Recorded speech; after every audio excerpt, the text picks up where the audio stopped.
জীবন আমার চাইব কেমনে, জীবন আমার চাইব কেমনে, একটু ভাবনি। হাইরে মা জননী আমার, হাইরে মা জননী, হাইরে মা জননী আমার, হাইরে মা জননী। মাগো তোমার মতো লয় না কেহ, আমায় বুকে টানি। আঁচল দিয়া মুছে না কেউ আমার চোখের পানি। হাইরে মা জননী আমার, হাইরে মা জননী, হাইরে মা জননী আমার, হাইরে মা জননী।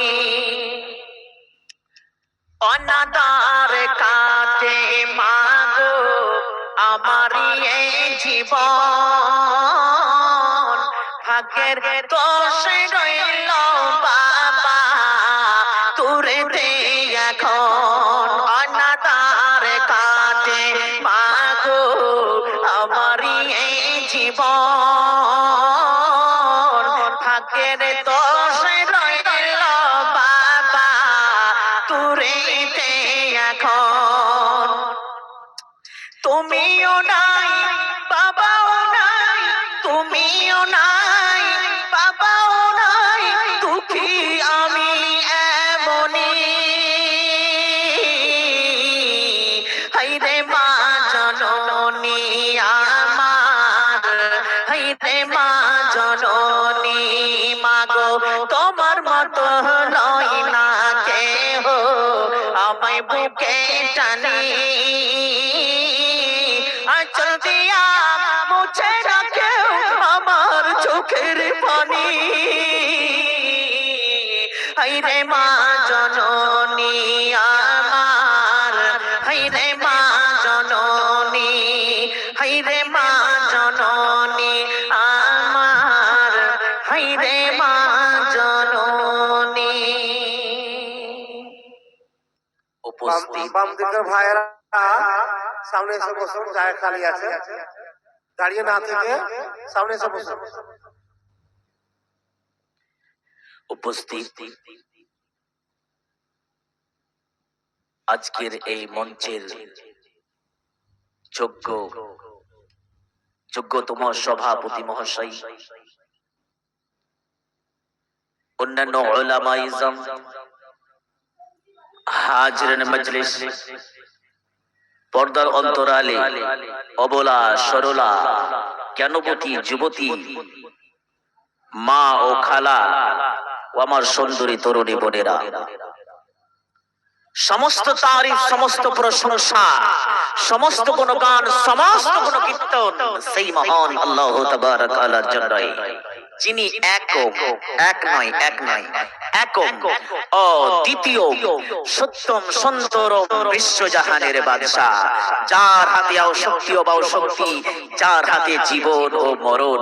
যে আল্লাহ আমাদেরকে এই পৃথিবীতে সর্বসেরা করে পাঠিয়েছেন, যে আল্লাহ আমাদেরকে এই পৃথিবীতে সর্বজ্ঞানী করে সৃষ্টি করেছেন, যে আল্লাহ আমাদেরকে এই পৃথিবীতে পশু নয় মানুষ রূপে তৈরি করেছেন, যিনি যা করেন ঠিকই করেন, তিনি হচ্ছেন আল্লাহ। তাই তার শুকরিয়ার্থে কৃতজ্ঞতা করে শেষ করতে পারা যাবে না। তাই আমরা আল্লাহর প্রশংসা করতে গিয়ে কানজুসি না করে এক বাক্যে সবাই মিলে জোর গলায় একবার আল্লাহর প্রশংসা করি, বলুন আলহামদুলিল্লাহ। আন্তরিকতা এখানটায় আন্তরিকতা এতটুকু ভালোবাসেন আল্লাহকে। এখানে যদি কোন নেতার নাম নিতাম, জি কি যে ভাই, আমি ভাবছি মারবে তুমি, মনে হয় আমাকে লাগছে। হ্যাঁ হ্যাঁ, আমি যদি নেতার নাম নিতাম, নেতার নামটা বলবো না, যদি নেতার নাম নিতাম তাহলে কি বলতেন? জিন্দাবাদ, গলা ফাটিয়ে জিন্দাবাদ বলতেন, তাই না? এর মানে কি, একটা নেতার প্রতি একটা আপনার আন্তরিকতা আছে, ভালোবাসা আছে। আমারও ভালোবাসা আছে, তা নয়, একটা নেতার প্রতি যদি আমাদের এতটা ভালোবাসা থাকে, তা আল্লাহর প্রতি ভালোবাসাটা কতখানি? মাথাটা তো হিলাতে পারছেন, 56 ইঞ্চি সিনেটার হিলাতে পারে না, করছেন। জি, আচ্ছা আমরা মানুষ রূপে তৈরি হয়েছি, আমরা কি কষ্ট পেয়েছি মানুষ রূপে তৈরি না জানোয়ার করতো? জানোয়ার করে ভালো হতো? তো মানুষকে আল্লাহ সবচাইতে উত্তম করে সৃষ্টি করেছেন, তো আমরা খুশি নই? একবার যারা যারা খুশি আছেন একবার জোর গলায় বলুন আলহামদুলিল্লাহ, আরো জোরে আলহামদুলিল্লাহ। তারে পরে পরে ধর্মের গুরু ও কর্মের নেতা, দো জাহানের রহমত, নবী মক্কি, নবী মদানি, নবী নাসির, নবী বাশির, নবী আহমদ, নবী মুহাম্মদ, নবী আখরি লিডার, আখরি চিঠি, আখরি পয়গম্বর, আখরি খত, আখরি লিডার, নবী মুহাম্মদ সাল্লাল্লাহু আলাইহি ওয়াসাল্লাম, তার প্রতি শত কোটি শান্তির দ্বারা বর্ষিত হোক। আল্লাহুম্মা সাল্লি আলাইহি, আল্লাহুম্মা বারিক আলাইহি। আমি আপনাদের সামনে মাত্র 2টি আয়াত পেশ করেছি সময়কে দেখে।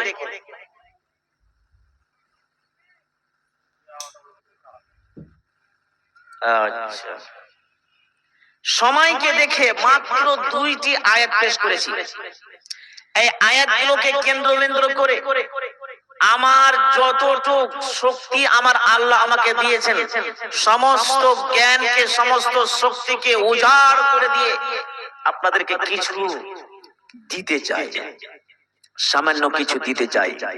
আর আজকের এখানকার আসার উদ্দেশ্য হচ্ছে কিছু দিতে এসেছি, লক্ষ্মীর ভান্ডার নাই আর কন্ট্রোলের চলো নাই, কিছু দিতে এসেছি এবং আপনাদের কাছ থেকে কিছু নিতে এসেছি। এটা হচ্ছে আমার উদ্দেশ্য। জি, চলেন কি দিতে এসেছেন? আপনাদেরকে কোরআন এবং হাদিসের কথা দিতে এসেছি এবং কিছু কিছু করে নিতে এসেছি। আপনাদের হাড় ভাঙা পরিশ্রম করা অর্থ যে আপনারা জমিয়ে রেখেছেন, ওই জমানো অর্থ থেকে এই আল্লাহর ঘরের জন্য, আল্লাহর মাদ্রাসার জন্য, নবীর মাদ্রাসার জন্য নিতে এসেছি। এটাই হচ্ছে আজকের মূল উদ্দেশ্য। তো আমি যে পবিত্র কোরআন থেকে 2টি আয়াত পেশ করেছি, কোরআন থেকে খুব ধ্যান দিয়ে শুনবেন, কারণ কোরআনের আয়াত এমন একটা আয়াত, আয়াতের তরজমা করতে গিয়ে যদি আপনারা শুনতে মিস্টেক করে দেন, সবই উল্টাপাল্টি হয়ে যাবে।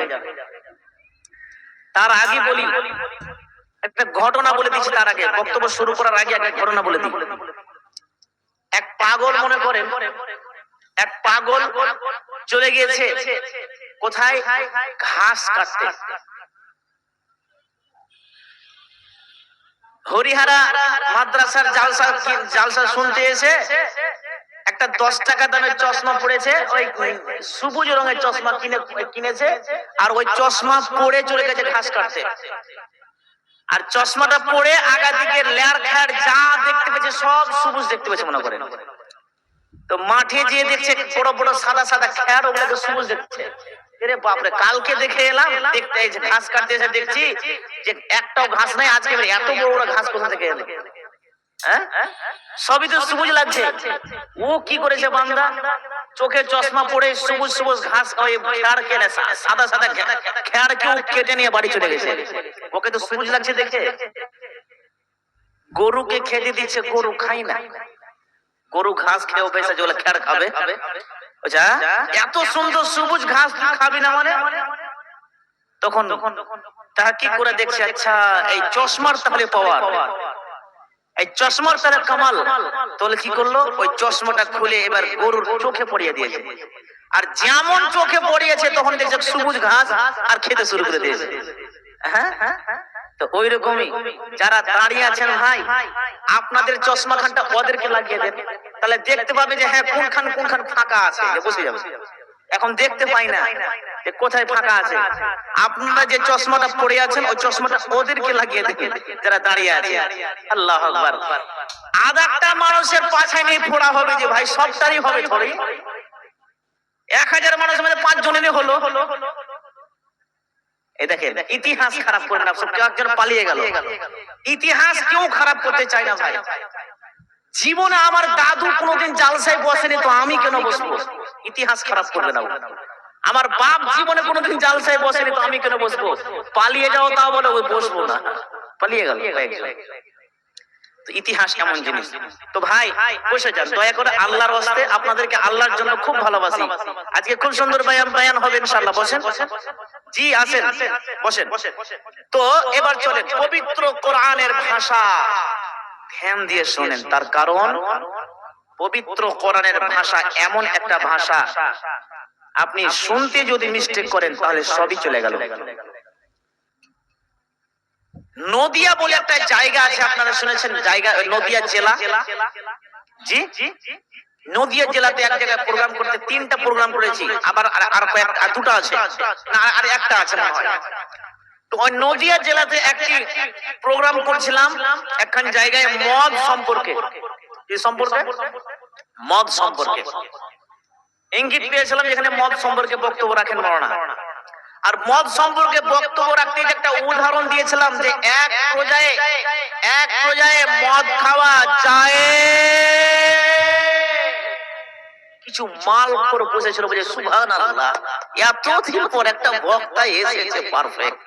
জি, আসলে কি 100% এর মধ্যে 50-75% মাল করে বসে আছে নিচে। জি, সুবহানাল্লাহ, এতদিন পর একটা বক্তা এসেছে। আর একটা পিছন দিক থেকে একটা আদা মালখোর দাঁড়িয়ে বলছে নারে তাকবীর, আল্লাহু আকবার, নারে তাকবীর, আল্লাহু আকবার। বুঝতে পেরেছেন? আব্দুল্লাহ ইল মারুফ একজন বক্তা আছে, নাম শুনেছেন? আপনারা ইউটিউবে সার্চ করবেন। ওর সঙ্গে এটা ঘটনা ঘটে গেছে, আমার সঙ্গে ঘটনা ঘটে গেছে।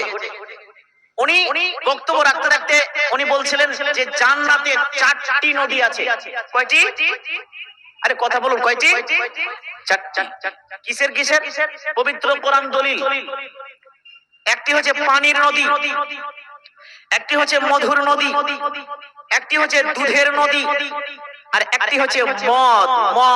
আল্লাহ জান্নাতে মানুষকে মদ খাওয়াবে, আল্লাহ জান্নাতে মানুষকে মদ খাওয়াবে। আর এই কথা যেমনই বলেছে, পিছন দিক থেকে কোনো একটা আদা মালখোর আবার লাফিয়ে উঠে বলছে নারে তাকবীর, আল্লাহু আকবার, নারে তাকবীর, আল্লাহু আকবার। কমিটির লোক গিয়েছে, এই তাকবীর কেন দিচ্ছিস এত? কি হয়েছে তোর? চুলকানিটা কোথায়? তাকবীর কেন দিচ্ছিস এত? ও তখন বলছে হুজুর কি বললে শুনলি? ওদিককার মানুষ হুজুর বলে, হুজুর কি বললে শুনলি? আল্লাহ নিজেই জান্নাতে মদ খাওয়াবে মানুষকে। দুনিয়ার মাল খেয়ে প্র্যাকটিস না থাকলে জান্নাতে খাবে খাবে। কি বলছে? দুনিয়ার মাল খেয়ে প্র্যাকটিস যদি না করিস দুনিয়াতে, তো জান্নাতে খাবি কি? কাহা কা বাঁশ কাহা লাগা দিয়া। আসলে বলতে চেয়েছিলাম মদ সম্পর্কে বক্তব্য রাখতে উদাহরণ দিয়েছিলাম। এক পর্যায়ে মদ খাওয়া যায়, আবার যারা মাল খোরাছে ভাই পালেন না যে ভাই যে দুই পাক মেরে আসি যতক্ষণ জায়েজ করেছে না ভাই, কোন ক্ষেত্রে জায়েজ ওটাও ভেঙে দিচ্ছে, আবার এত ঝামেলা পড়ে যাবে। আপনারা হেমাপতি ওষুধ খান? হেমাপতি, জি, হেমাপতি ওষুধে অ্যালকোহল ছাড়া ওষুধ তৈরি হয় না। আর অ্যালকোহল মানে কি জানেন? মদ। ঠান্ডা লাগে মানুষকে, ঠান্ডার একটা সিরাপ দেয় ডাক্তারে। আমি এখনই খেলাম, আমার পিছনে ডাক্তার বসে আছে। জি, গত 2 দিন থেকে এত শরীর খারাপ ভাই, ইনজেকশন করছি আর জালসা করছি, ইনজেকশন করছি আর জালসা করতে আসছি। ডাক্তার পিছন থেকে বেঁধে নিয়ে এসেছি যে চলেন যা হবে আপনি তো আছেন। হ্যাঁ, আল্লাহু আকবার। গত রাত্রে জালসা ছিল রাজমহলে, ওখান থেকে 2:30টার সময় আপনাদের মাদ্রাসা ঢুকেছিলাম রাত্রে 2:30টার সময়তে। এত জ্বর, এত কি বলবো, বুকে ব্যথা, আবার বাইক নিয়ে আবার চলে গেলাম বাড়ি। যা হবে দেখা যাবে বাড়িতে। আজকে ডাক্তার নিয়ে এসে সাথে ইনশাআল্লাহ। তো ডাক্তারকে জিজ্ঞাসা করেন ওই যে অ্যালকোহল আপনার সিরাপ থাকে, ওই সিরাপটার মধ্যে লেখা থাকে এত% অ্যালকোহল। অ্যালকোহল মানে মদ। আর আমরা ওই অ্যালকোহল যুক্ত জিনিসকে বিসমিল্লাহ বলে খাই। আপনি যদি বলেন যে খাবো না, এতে মদ মিশা আছে, জি, ডাক্তারে বলবে না খাবি, ঢুকে যাবে কবরে। বাধ্য হয়ে বিসমিল্লাহ বলে খেতে হয়। জি, ওই ক্ষেত্রে যায়। বাকি যে লম্বা খাম্বা যেগুলো আছে ওগুলা নয় ভাই, ওগুলা খেয়ে না ভাই। পবিত্র কোরআনে বারণ আছে, পবিত্র কোরআনে হারাম করা আছে তাকে। আল্লাহু আকবার। তো চলেন হাদিসের কোরআনের কথা বলতে যাচ্ছি, এবার ধ্যান দিয়ে শুনেন। আমার আল্লাহ এবার কি বলছেন শুনে আসি। বিসমিল্লাহির রহমানির রহিম। وما খালাকতুল জিন্না ওয়াল ইনসা ইল্লা লিয়াবুদুন।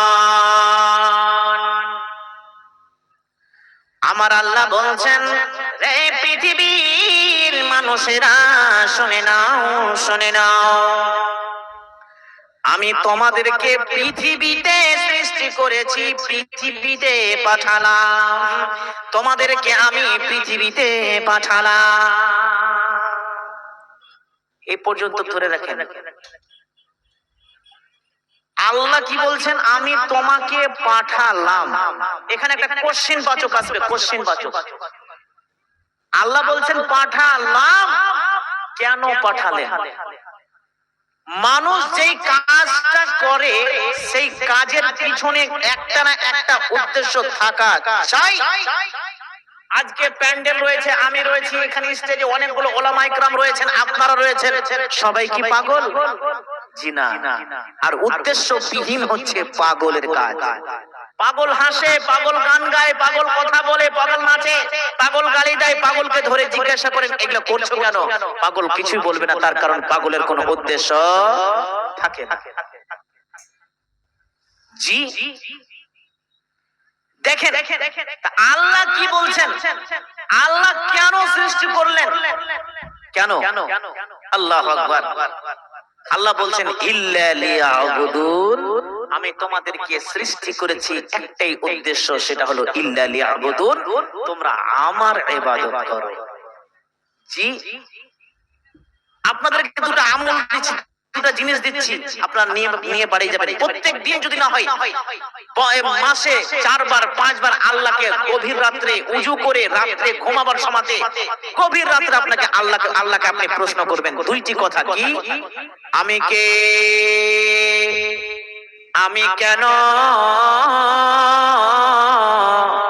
আমি কে, আমি কেন, এই আসমান জমিন বানানে ওয়ালা আমি কে, আমি কেন? আমার আল্লাহ বলবেন, এই পৃথিবীর মানুষেরা, এই হরিহরার গুমানের মানুষেরা শুনে নাও, শুনে নাও, শুনে নাও, আমি জানতাম তোমরা পৃথিবীর মানুষ একদিন এই প্রশ্ন করবে। তার আগে 1400-1450 বছর আগে নবীকে দিয়ে বলিয়ে দিয়েছি, পবিত্র কোরআনের দেশে চলে যাও, পবিত্র কোরআনের পাতাগুলো খুঁজতে আরম্ভ করে দাও, ওর উত্তর তুমি পেয়ে যাবে। আমার আল্লাহ বলছেন, বান্দা তুমি বললে আমি কে? আমার আল্লাহ বলছেন তুমি হলে মানুষ। ওয়া মা খালাকুল জিন্না ওয়াল ইনসা, এই পৃথিবীর মানুষেরা তোমরা হলে মানুষ, আমি তোমাকে পৃথিবীতে পাঠালাম। শুধু তাই নয়, যতগুলো মাখলুকাত রয়েছে, যতগুলো মাখলুককে আমি সৃষ্টি করেছি, সবচাইতে দামি করে, সবচাইতে উৎকৃষ্ট করে সৃষ্টি করলাম মানুষ। তুমি হলে মানুষ। তারপরে আমরা বলবো, আল্লাহ আমি বুঝে গেলাম, আমরা কোরআন থেকে খুঁজে পেয়ে গেলাম আমরা মানুষ, তুমি আমাকে সৃষ্টি করেছো, তবে একটা জিনিস বুঝতে পারলাম না, যে আমরা কেন? এটা বুঝে গেলাম যে আমরা মানুষ, তুমি আমাদেরকে পাঠিয়েছো, তো আমরা কেন? তখন আল্লাহ বলবে, বান্দারে, যেই দিন তোমার আব্বা আম্মা 4 দেওয়ালের মধ্যেখানে এই প্রেম প্রেমিকা খেলছিল, ওই প্রেম প্রেমিকা খেলার সময়তে বান্দা তোমাকে আমি একটা কিটের মতন তৈরি করলাম, একটি ব্যক্তির মতন, কিটের মতন তোমাকে তৈরি করলাম। বান্দা যখন তোমার বয়স মায়ের পেটে 3 মাস 28 মাস 3.5 মাস যখন হয়েছিল, তখন আমি তোমার ওই মধ্যে পেটের মধ্যে আমি ওখানে একটা ফু মেরে দিয়ে রুহু ফুঁকে দিলাম। যখন তোমার মায়ের পেটে যখন 4 মাস 5 মাস হয়ে গেলে তোমার হাত দুখানা তৈরি করলাম, তোমার পা দুখানা তৈরি করলাম, তোমার মাথাটাকে তৈরি করলাম। যখন 6 মাস 7 মাস হয়ে গেল, তোমার যাবতীয় পার্টসের দরকার আমি পার্টস গুলো দিতে শুরু করে দিলাম। তোমার কিডনি দরকার, কিডনি দিলাম, আত্রি ভুতরি যা রয়েছে, কলিজা ফেফড়া যা রয়েছে, আমি তোমার মধ্যে দিতে শুরু করে দিলাম। যখন 9 মাস 10 মাস হয়ে গেল, যখন এই পৃথিবীতে তুমি আসার, তুমি রেডি হতে আস্তে আস্তে তুমি রেডি হয়ে গেলে, তোমার মায়ের ফ্যাক্টরি থেকে, তোমার মায়ের গোডাউন থেকে যখন এই পৃথিবীতে এলে, তোমার জন্য গোটা পৃথিবী দিয়ে দিলাম। গোটা পৃথিবীর দেওয়ার সাথে সাথে তোমার যাবতীয় যা দরকার আমি পৃথিবীতে রেডি করে দিয়েছি। তোমার চাঁদের দরকার চাঁদ রেডি করলাম, সূর্যের দরকার সূর্য রেডি করলাম, তোমার তারার দরকার তারা দিয়েছি, পানির দরকার পানি দিয়েছি, খাবারের দরকার খাবার দিলাম, জন্তু পশু পাখি যতগুলো যা রয়েছে বান্দা এ মানুষ আমি তোমার জন্য বানালাম। পৃথিবীতে যাবতীয় যা দেখছো, টাকা পয়সা ধন দৌলত বাড়ি গাড়ি সমস্ত সব আমি তোমার জন্য বানালাম বান্দা। আর মানুষ তোমাকে আমি সৃষ্টি করলাম আমার জন্য। কি বুঝলেন? চা খেতে তো ব্যস্ত করে দিলেন। ও চাওয়ালা ভাই, এখানে যদি বাদরুদ গোজার নাসরি আর যদি নূর মোহাম্মদ খাতির থাকতো না, এমন করে তাড়তো আপনাকে। ও ভাই আজকে দেখেন যে ভাই, ওই পালিয়ে যান ভাই, পালিয়ে যান, হটে যান, হ্যাঁ আমাদেরকে ধ্যান দিবেন। ওই সুরুক মারছেন তখন আমি তর্জমা গুলো বলছি, তখন যে ভুলে যদি ভুলে যান, হ্যাঁ সুরুক মারতে যে ওগুলো সব যদি গিলে খেয়ে এলেন, হায় হায় কি অবস্থা। আল্লাহ আকবার। জি তো কি বলছিলাম, আল্লাহ মানুষকে শুধু তৈরি করেছে, আল্লাহ বলছেন আমার জন্য, ইল্লা লিয়াবুদুন। উত্তর, আমরা প্রথমে প্রশ্ন করেছিলাম আমরা কে, আল্লাহ বলে দিয়েছেন তোমরা মানুষ। তোমাকে যতগুলো মাখলুক আছে সব চাইতে দামি করে সৃষ্টি করেছে, তোমরা মানুষ। আর তার উপরে তুমি প্রশ্ন করছো আমরা কেন?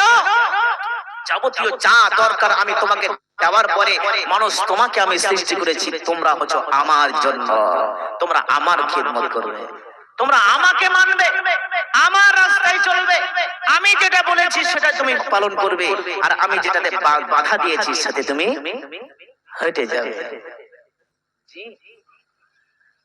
আল্লাহু আকবার। তো ভাইজানেরা এতদূর বুঝে গেলে, এতদূর বুঝে গেলে আমি আরেকটা আয়াত পেশ করেছি। যারা ভাই চলে যাচ্ছেন উঠে উঠে,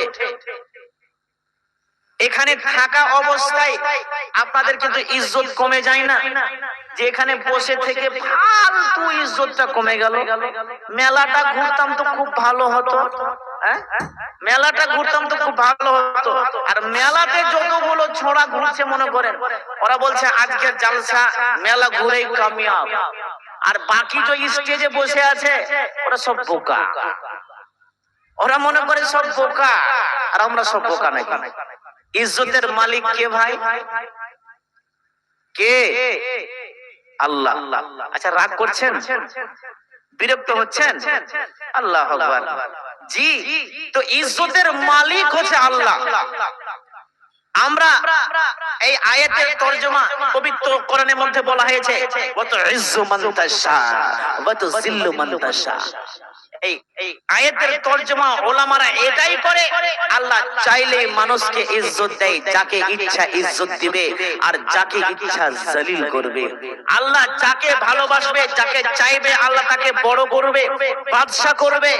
আর বাদশার যদি অহংকার হয়ে যায়, টাকা পয়সা মানুষের যদি অহংকার হয়ে যায়, টাকার প্রতি মায়া যদি হয়ে যায়, আল্লাহ তাকে রাস্তার কাঙ্গাল করে ছড়বে। এটাই তরজমা। কিন্তু এক বাদশা না, এক কবিতার ছন্দে এই ওয়া তুইজ্জু মান তাশা ওয়া তুযিল্লু মান তাশার তরজমা করছে। কেমন করে শুনলেন? आयतेर तर्जुमा आगे करे दिएছি इज्जत देने वाला अल्लाह, जलील करने वाला अल्लाह, बादशाह बनाने वाला अल्लाह, फकीर करने वाला अल्लाह। किंतु একটি কবিতার ছন্দে এবার এর তরজমা করছে এক ভিন্ন ব্যাপার দিয়ে। কেমন করে বলবো শুনেলেন? এই বলার পরে ইনশাআল্লাহ আমি মাদ্রাসা খিদমতে আসব। কি বলছে? আসছে পথে আধারে নেমে, তাই বলে কি রইবি থেমে। আসছে পথে আধারে নেমে, তাই বলে কি রইবি থেমে। বারে বারে জ্বলবে বাতি, হয়তো বাতি জ্বলবে না, তাই বলে তোর ভিড়নের মতো বসে থাকা চলবে না। তাই বলে তোর ভিড়নের মতো বসে থাকা চলবে না। আলোক ছায়া হাসিও বা শুরু বিধাতার দুটি দিক। কাঙ্গাল কখনো রাজ্য নদীতে রাজাই চাইছে ভিড়। এটা অত ইজ্জুমান্তা সাওয়াত ইসলামাতা সাদুমা কারি সাহেব আছে। আমাদের লালমাটি মাদ্রাসার কারি সাহেব ছিলেন না? চলে গেছেন? হ্যাঁ, আচ্ছা জি, কারি শরীফ সাহেব ছিলেন এক্ষুনি বসে। আল্লাহ আকবার। আমাদের লালমাটি মাদ্রাসার শিক্ষক, আমি ওখানকার শিক্ষক। জি, উনি বসেছিলেন, চলে গেলেন। যাই হোক, তো অত ইজ্জু মাদ্রাসা অত জিল্লু মাদ্রাসার তরজমা করলে একটি কবি। এই কবিতাটা কি বুঝলেন? কিছু বুঝতে পারলেন না। এবার আমি এই কবিতার তরজমা করে দিচ্ছি। কি বলছে? আলো ছায়া হাসি অশ্রু আল্লাহর দুটা দিক। এবার বাস্তবে আপনাকে গুনিয়ে দিচ্ছি আল্লাহর দুটা দিক। এই যে এটা জ্বলছে, এটা কি বলেন তো? এটা আলো, তাই না? দুই সাইডে যেটা জ্বলছে আলো। আর আমি যে বসে আছি এখানে, পিছন দিকে একটা জিনিস পড়ে আছে কালো রঙের। আচ্ছা বলেন তো, পূর্ণিমার চাঁদ আকাশে ঝুলছে, ওই আকাশের নিচে আমি দাঁড়িয়ে আছি জমিনে, আকাশের চাঁদ ওপরে। আমি যখন নিচে দাঁড়িয়ে থাকি, আমার পাঁজরে একটা আমারই মতন হাত লড়াবে। আমি দৌড়লে সেই দৌড়বে, আমি খেলে ও খাবে, আমি বসলে ও বসবে, আর আমি দাঁড়ালে ও দাঁড়াবে। ওটা কি বলেন তো? ছায়া। তো আলো চাঁদ, আলো আর নিচে পড়ে আছে, এটা হচ্ছে ছায়া। দুইটাই না দিক হলো? রাত দিন দুটা দিক, তাই না? এহ জগৎ পর জগৎ দুটা দিক। জান্নাত জাহান্নাম দুটা দিক। মানুষ মরলে হয়তো জান্নাত যাবে, আর না হলে জাহান্নাম যাবে। আর কিছু আছে ওটিং না? জান্নাত না জাহান্নাম দুটা দিক। নর নারী দুটা দিক। স্বামী স্ত্রী দুটা দিক। হ্যাঁ, তারপরে বাদশা ফকির দুটা দিক। সবই আল্লাহর দুটা দিক, তাই না? তো আল্লাহর হচ্ছে দুইটা দিক।